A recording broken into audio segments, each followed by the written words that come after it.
নমস্কার, academy of Indian classical music by সুবর্ণাতে আমি আপনাদের প্রত্যেককে স্বাগত জানাচ্ছি। তো গত পর্বে আমি দেখিয়েছিলাম তিনতালের যে রূপ, যেটা তিনতাল কি হয়, তার বলবানি কি হয়, হাতে করে বলার অভ্যেসটা কিরমভাবে করতে হয়। আজকে আমি দেখাবো এটা তবলায় কিরমভাবে প্লে করতে হয়। ঠিক আছে? আবারও বলছি, এটা আপনাদের চ্যানেল। ভালো লাগলে লাইক, শেয়ার, সাবস্ক্রাইব অতি অবশ্যই করবেন। আমি এটা আগ্রহী সঙ্গীত শিক্ষার্থীদের কথা মাথায় রেখেই বানিয়েছি।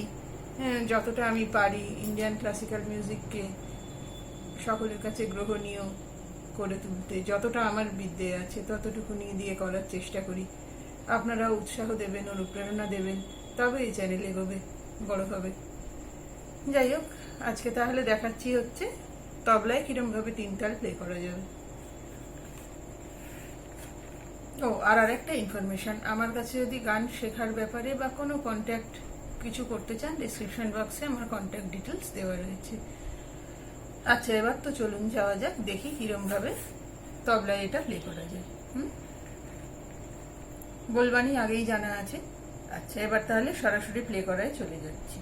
ধা, ধিন, ধিন, ধা, ধা, ধিন, ধিন, ধা, না, তিন, তিন, না, তে, তে, ধিন, ধিন, ধা, ধা, ধিন, ধিন, ধা, ধা, ধিন, ধিন, ধা, না, তিন, তিন, না, তে, তে, ধিন, ধিন, ধা। এটা বিগিনার্সদের জন্য। পরবর্তী ক্ষেত্রে এই যে ধা, ধিন, এইগুলোর যে গ্যাপগুলোকে ছোট ছোট অনেক কারুকার্য দিয়ে ফিল আপ করা যায়, যেটাকে তবলার ভাষায় খানাপুলি বলা হয়। এবার সেইগুলো দিয়ে করার সময় সেটা অ্যাডভান্স স্টেজে হবে। আপাতত বিগিনার্সদের জন্য এটুকুই। ধা, ধিন, ধিন, ধা, ধা।